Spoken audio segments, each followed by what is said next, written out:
ime Oca i Sina i Svetoga Duha.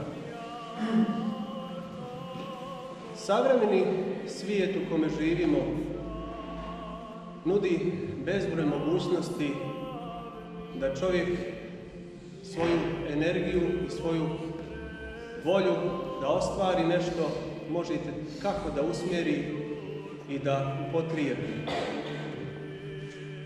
I zaista živimo u vremenu tehnike gdje je tehnologija razvijena za sve oblasti i vidimo da su najčešće ljudi time i okupirani.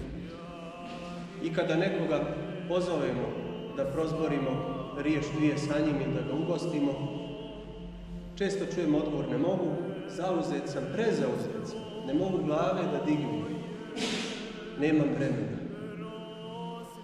A opet, za očekivanje bi bilo da živimo u svijetu blagostanja na osnovu takvog truda i rada, a kada se osvrnemo iza sebe i oko nas, ne vidimo upravo to blagostanje. Ima u svijetu i gladni, ima onih koji su zavađeni, koji su ljubomorni, ima čak i ratova. Međutim, na pitanje zašto je to tako, Sveto Evanđelje uvijek nudi odgovor ne samo za to pitanje, nego i za sva druga pitanja iz našeg života. Zato i današnje Evanđelje, draga braćo i sestre, koje smo slušali, upravo daje odgovor na ovo pitanje koje je malo prije postavljeno. Gospod Isus Hristos, poučavajući pored Genisaretskog jezera, imao je priliku da besjedi pred mnoštvom ljudi koji je došlo da sluša njegovu spasonosnu nauku. I pošto narod se toliko okupio da su ga počeli pritiskati, ugledao je lađu Simonovu, zamolio ga da uđe u nju i zamolio da malo se odmakne od obale i propovjedaše.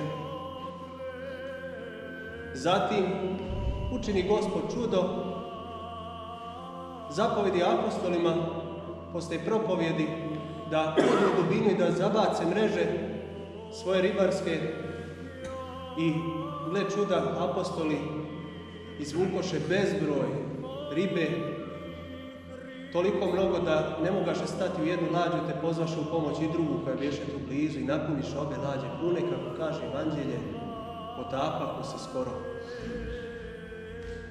Sada kada sagledamo taj događaj, prvo što nam u oči ulazi jeste činjenica da Gospod Bog čini čuda i da zapovijeda prirodi, da upravlja premudro prirodom i da on gospodar svega oko nas. A opet na primjeru apostola vidimo ljude koji su se zaista trudili.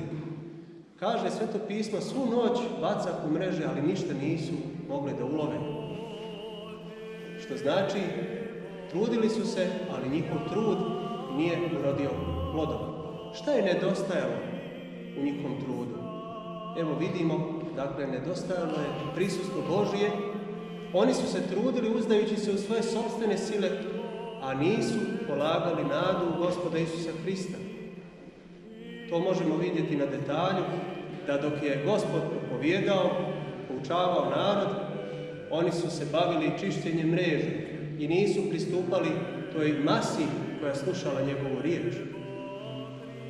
To bi mogli danas uporediti kao kada je na jednom mjestu bogosluženje, a upravo taj događaj sam po sebi je bogosluženje.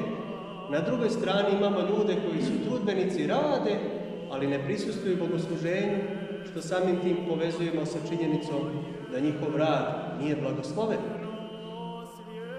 I onda kada Gospod pristupi k njima, gle čuda, njihov trud se odjednom isplati. Postoji jedna priča koja slično ovo dočarava.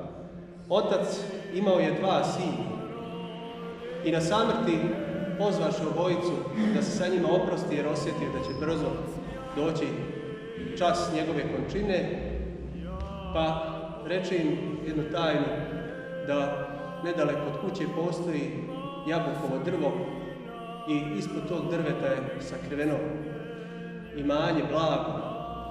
Kada on umre, otiđite, djeco, uzmite to blago i podijelite ravnopravno i živite u miru, uzdajući se u Gospoda Boga. I kada otac upokojio se, oni su to tako i učinili, iskopali su 2 čupa, u jednom čupu je blago, zlato, a u drugom sjeme pšenice. Donijeli su to kući, dogovorili se braća da će to podijeliti sutra dan, međutim stari brat nije mogao da čeka, uzeo je čup sa blagom i nestao. Mlađi brat, ujutro kada je vidio da je ga brat prevario, rastužio se dodatno. Sahranio je oca, poslije toga bio tužan, sretne ga jedna mudra baka pa će ga pitati šta se to dogodilo, sine. On je objasni.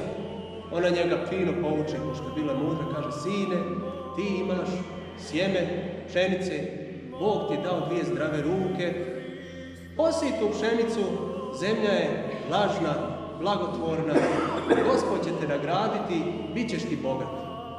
Sin mlađi je poslušao, učinio kako je dobio savjet i zaista Gospod ga je nagradio višestruko, dobio je veliku ljetinu, pa je ponovo umnožavao, pošto je ostao na očevom imanju, imao je i volove i kuću i sve što treba za život, živio je zaista u jednom blagostanju, sa vjerom u Boga.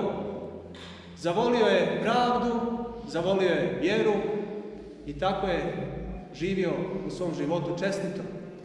A drugi brat, koji je otuđio ono što nije bilo samo njegovo, odao se razvratnom životu, u nekoj mehani provodio je svoje dane i na kraju posvađao se sa svojim istomišljenicima, došlo je do obračuna fizičkog, noževi su se potegli i on je završio na robiji.